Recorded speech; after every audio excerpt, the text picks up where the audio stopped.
For those who have gone to high school and unfortunately you maybe find yourself you went to a boarding school, know the struggle of being in a boarding school. It's very, very challenging, mostly for the first 1 year, because this is somewhere you are not used to. You have been used to be coming home to your parents, see them, enjoy, and you see this is a person who is still not yet mature. You are the age of 14 or 13 years old. You are a child, but you still find that you have been separated from your parents for many months. Actually, you find that if you are in boarding school and you are in high school, most of the time you do happen to visit or see your parents after allowed maybe for 1 month or 2 months, maximum 3 months in a year at most. So the other remaining 9 months you are in the school where you have not been seeing people who you are familiar with, where the best thing it will help you to maybe have some new friends and be able to express yourself, because you have no other ways apart from to make friends. You have to talk with strangers, but it still have its own challenge, and this is my challenge. After being in school for almost a year during my high school year, me and some few guys decided, you know what, this is it. We have had it enough. We cannot go on like this. So what we can do now is just the school will not just tell us go home, you are good people, we have enjoyed having you here. No, we have to make the school let us go. And what did we do? It was during this, there is pre KCSE exam, something like that. Mock, no, not pre, mock exam, where you do as to trade to see, trade yourself where you can be. And that exam is so much overrated. So anyone who passed during that exam, you're sure of that he will pass during the KCSE. And during that time, because majority of students are worried that maybe I'll do this mock exam and happen to fail, so that I know I already failed in my KCSE, they do strike and do some bad things and nasty things so that they can go home. Remember, this is a school where you cannot wake up and decide not to go tomorrow or decide to go home. So what do? You have to force the school to let you go home. And that's what we did. That's what we wanted. So as we are having some story, you could hear some news from other people, and I don't know where these people used to come from. You are like, oh, a certain school A have tried, they have maybe banned the school and decided to go, and they were chased out of the school. They at home, this school, before we can realize the all high school who are surrounding us, who are next to our high school, according to the rumors which we heard, which people are coming with, maybe you are home because you are sick, or maybe you are on suspension, or maybe you were sent home to get some school fees. Those people could come with all kind of nasty stories. So we were like, okay, imagine even girls schools are at home. Why? Because they have decided, you know what, this is it, we have to go home. We are like, why are we men boys school it's still going on? And even girls school who if have decided, you know what, this is it, and they decided to go home. So some few guy, actually we are at form 1, our first year of high school, decided that we cannot go to ask from the 4th years people or form 3 or form 2 to help us, because we don't know who is a snitch and who is on our side. We have to do it on ourselves. There was some guy who was from Nairobi, and me, I was from village. So these guys from Nairobi behaved like they know everything in this life. They used to behave like they own everything. They used to be the one to, they must be the one in everything. You are planning to do this, you have to be in it because he know it. So this guy come and tell us, you know what, I think we can go home. and we are like, how can we go home? You see that staff room, that beautiful staff room of our school, yes. By the evening, during around from 7 p.m. to 8 p.m., there is no one in that staff room because every teacher has left to go home, and there used to be a small office which was close to the classes where teachers could come and stay as we are in for preps to make sure that no one is making noise, no one is getting out, to make sure that these students are busy and leading. But the staff room most of the time used to be just left without anyone on it. But remember, this staff room still have some security right allowed, and there was some watchman who could, this security guard who could be going allowed sometimes. So after doing our research, we realized that most of the time between 8 p.m. in the evening, the watchman is mostly not allowed that staff room. Actually, between 8 p.m., the watchman mostly is at the kitchen. I don't know whether they were going to the kitchen to have some meal, some supper, or what, but most of the time he was not allowed that place. So this guy is telling us we need to burn this thing down, and we are like, okay, we can burn it down, but the question is this is a brick house. There is no way you can burn this thing unless you have something flammable around it. And after some few days of debating, we realized that we can buy some petroleum to come and pour around the office, and we'll burn it down. We were sure of this because it's the main office. It's where everything do happen. There is no any way the school could just restart, be in the school, if the office is burned down. So we are planning on how to do it. So this guy from Nairobi, he is like, I'll be the responsible one to fight for petroleum and to burn it down. Then me and some few guys, our work was to go and find some people who will help us. Immediately as the office will be burning, we'll be breaking windows all the way from down upward, so that there will be no anything that the school can tell us. Because remember, if the window is broken and if the office is burned to ashes, how can the school tell you to live in that kind of situation? Even the government itself cannot let them to be in it. So what we could do, we could go find some party and use that party as something to covenant our oath. We could go and tell you, swear that you not say this, and this, and this, and you hold that party. Actually, I remember there was a time one of our colleague had even some glass, a piece of glass, so that immediately after you have said you support this kind of strike, you want us all to go home, he wanted to cut you a little bit so that you can drink that blood as kind of covenant. But it didn't happen. We didn't reach that point. But we were this desperate to go home. We were ready to do anything, even if we have to get in kind of covenant.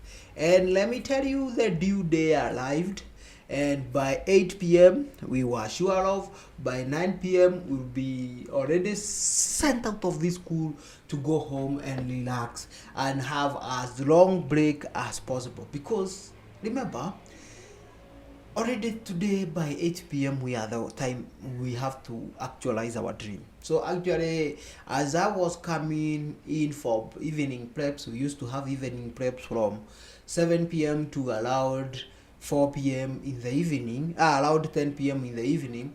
As I was coming for prep, those who were knowing what was going, they came in dressed heavily, ready for action, and they even, no one, me and my crew, none of us who are even caring about to take even a book to read, because we are sure of it's about a matter of 1 hour, and we will be out of here. Why do I even care to read? It doesn't matter whether there is an exam coming nearby, but we will not even do that exam. We will not be in school. So this guy from Nairobi went ahead, and actually we had bought 5 liter of petroleum, went ahead and poured the petroleum around the head office.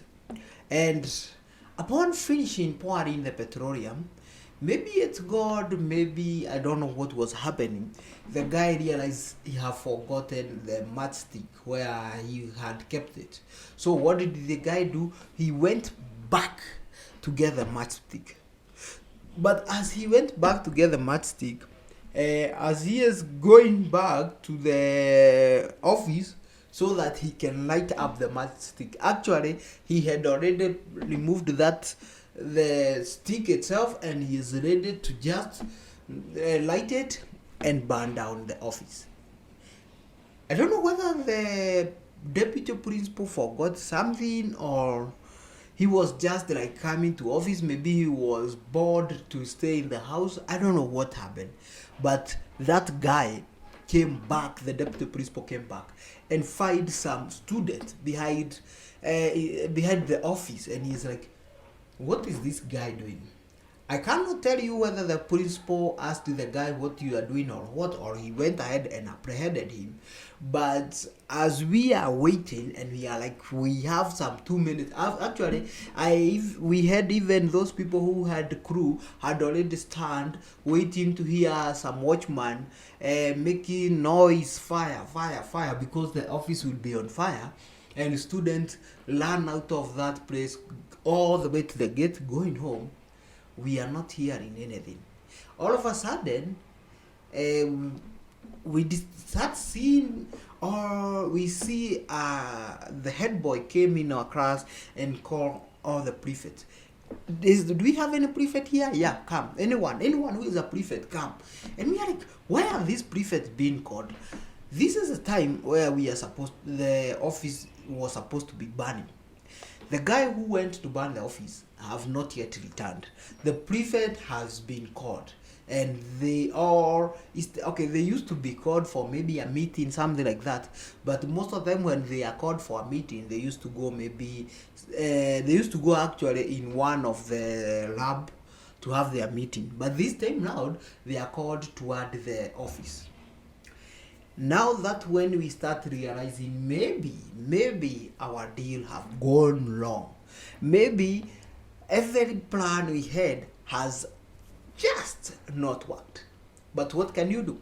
If you run away, what will you be telling the school you ran away for? What did you do? Actually, what did you do so that you can run away? We couldn't run away at all.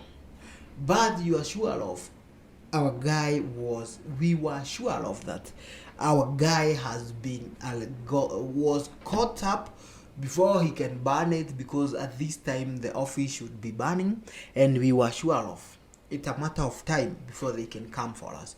But remember, we had some oath that if you were caught, don't say one another. And since we were not caught on action, at least that one was a bit shielding us from any kind of being asked or any kind of being judged. So what happened is, after some times, I don't know whether my guy did say some few people who were in it, but the best thing, those people he said, there is one guy who was sleeping near to my cube. We used to have some small cubes where we could have like 6 people in that cube. There is a guy who was sleeping in that cube as with us.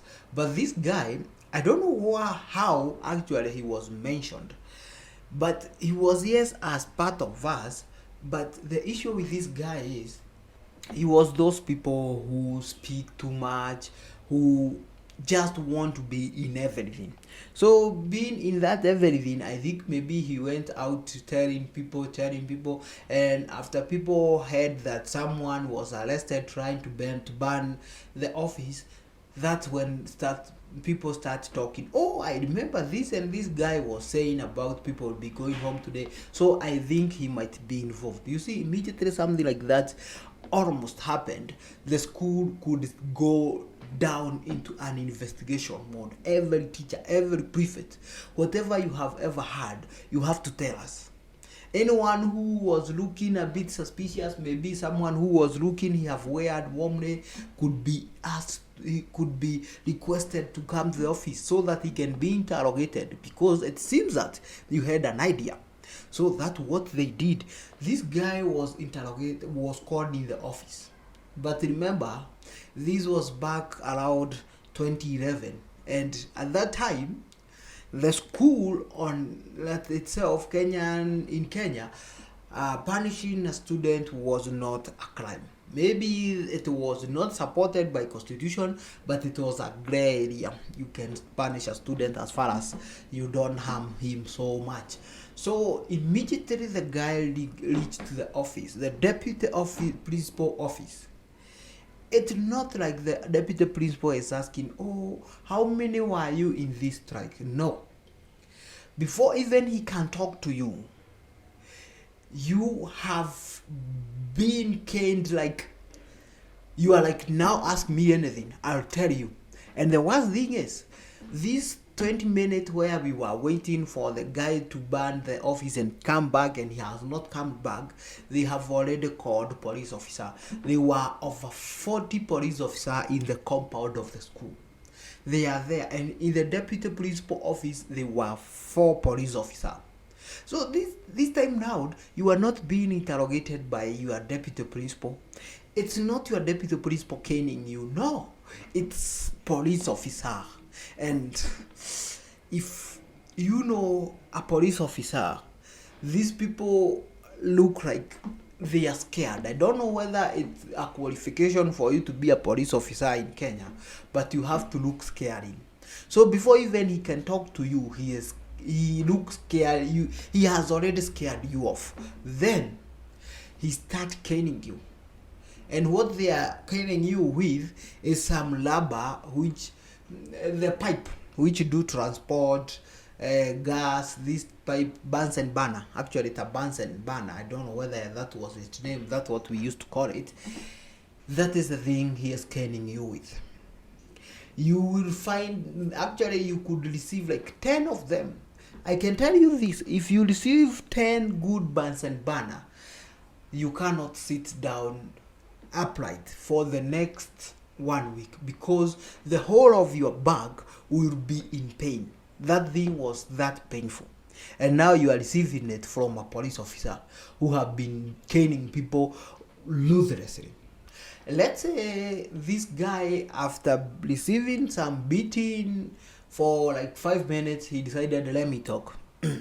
And in that point, he mentioned me and one of my guy who we used to be friends at that time, and we are asked to come to the office. Upon receiving going to the office, I was sure of, you have been caught. This is it. It's either you deny it until the end, or you say you know and you go home forever. Your parents will have to start finding a new school for you. So what do? I couldn't say I know anything.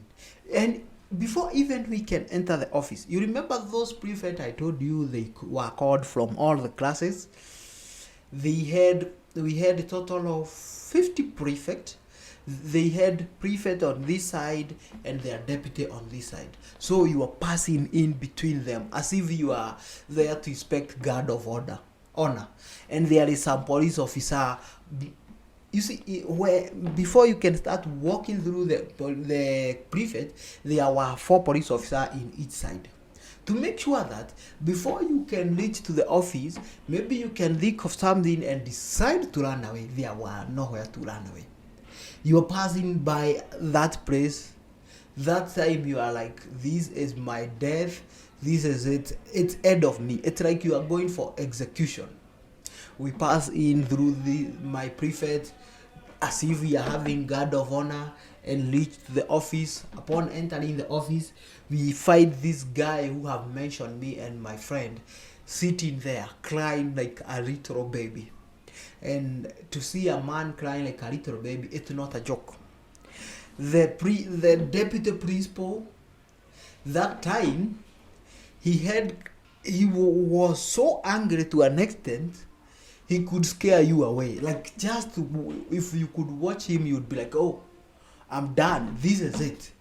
Deputy principal, and there were 4 police officers in it. Then as we are being interrogated, our principal came in, and our principal used to be feared all over our legion. Like, anyone who could hear our principal was always worried. Even us, when you have closed school, when we are at our holidays, when you met up with your principal, you could just run away because you don't know whether he can call you when you go back to school and start beating you up. That's how much we used to fear this guy. It goes without saying that we received a lot of beating. For the next 20 minutes, it was beating from right, left, and center. I remember I was beaten to an extent. My head, the other day the following day when I was waking up, my head was, I was feeling pain from all side of my head. My head was aching from all side.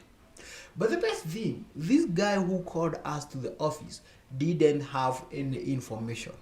So after he received a lot of beating and we were beaten and we are asked, do you know anything which was going on? People were planning to strike and whatever. I said I didn't know anything. Remember when our friend who was to burn the office failed to return, what did I do? I removed my jacket, my heavy jacket, and I did throw it away through the window and throw it away. Why did I do that? So that to make sure, even if they start investigating us, even if they start thinking maybe we are involved in it, I would be wearing as light clothes as possible so that I can start saying, oh, if I was knowing there was a kind of a strike, I would be wearing heavily. Why am I wearing this light cloth? That's what I did. So after we received our beating and our punishment for a loud, let's say 20 minutes or even more than, I don't know because I had no watch to check on the time, we were asked, were you involved in this? And I started mentioning my statement one after the other. No, I didn't know. If I knew there was a strike, then I would have been wearing heavily. And I wouldn't even study. And the time when you came for me in the class, I was busy doing this and this math. I even had an evidence where I was practicing my math. So the best thing I knew, I was not arrested in the action. So they have no evidence. The only thing they have is accusation and try to blackmail you, to intimidate you so that I can accept my mistake. And they went ahead and interrogating us, and they are telling me, oh, you know what, your name was mentioned, that you are the one who was planning the strike. And I'm telling you, okay, if you have an evidence, then I have no issue. But me, I was not there. You can maybe suspend me or do whatever you want to do, but I was not there. And remember, these people don't have evidence. Mostly they do like to catch you in action or to get you to talk and say, yes, you are involved in it. So after a long interrogation, they went back to that guy who mentioned us, and he was bring to the office where we were with my friend, and he was like, why did you mention these people? They are saying that they were not in anywhere to do with this strike. And he is like, did you hear them or were they involved in strike? And he said, no, me, I didn't mention them because they were on strike. I mentioned them because they have a radio. It was illegal to have a radio at school. So he said, I mentioned them because they have a radio which they do listen on after they go to sleep. And I can tell you, principal was so much irritated. He is like, all this time, we are asking those people who have been involved in this strike, and you called them only because they had radio. And After that, I can tell you, we even changed our tone and started saying, this guy does not like me. This guy hates me because of this and this. I don't remember very well the reason I said he hates me, but I said he hates me. Remember, this is a person who was saying I was involved in this strike and only to be unable to provide the evidence, so that now, right now, he is the enemy of me and the principal. So after a long discussion and after the principal have heard the side of my story and the side of this guy's story, he was like, this guy who mentioned my name, he was told, you have wasted our time.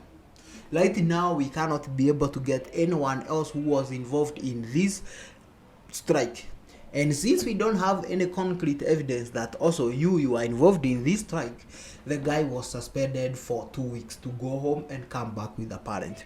For me and my friend, we were sent back to class without any punishment, without anything. Well, we had received some beating, but comparing the beating we received and the punishment which we could receive if the school could be able to prove that we were part of this strike, I think the beating was okay for us, because we could have been sent out of the school forever.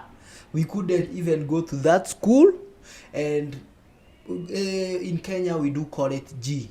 You are sent out of the school for good. And I was like, if I was sent out of the school for good, my parent will kill me.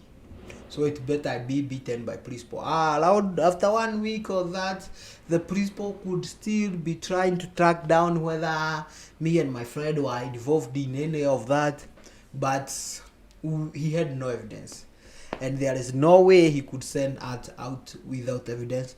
But the guy who was caught trying to burn the school down, well, he was sent out of the school forever, and I don't know where he went from that day. But after a long time, after finishing school, that's when I started thinking, like, the office which we were supposed to burn down was minimum. After valuing it, it could have costed our parents around 4 to 5 million to construct it. And we are not even counting some computer, some hardware which is in that office.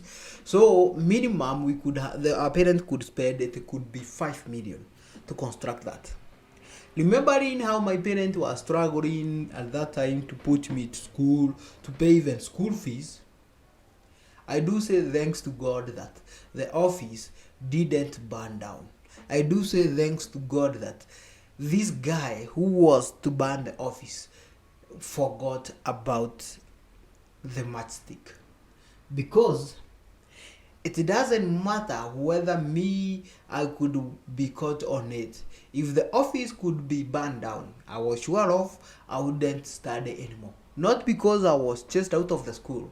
My parents couldn't be able to raise this amount of money, because I was sure of all parents could have at least be asked to pay close to 100,000 or maybe minimum 80,000 Kenyan shillings. And with this amount of money, if my parents were struggling to find around 12,000 to pay for my school fees, will they even be able to get 100,000 to pay once? No. So even for today, I still say thanks to God that thing didn't go through. I think God do protect some people, some people from their stupidity, because that was stupid, and I know it was very stupid. Yes, I know any student, any young person cannot understand that, but for me, I know it's stupid now. Never try that. Just walk out of the school. The only big thing they can do is to ask you to pay for maybe fence, or which will be costing around 3,000. But some crazy idea like that, don't ever try. Thank you. Subscribe, like, comment.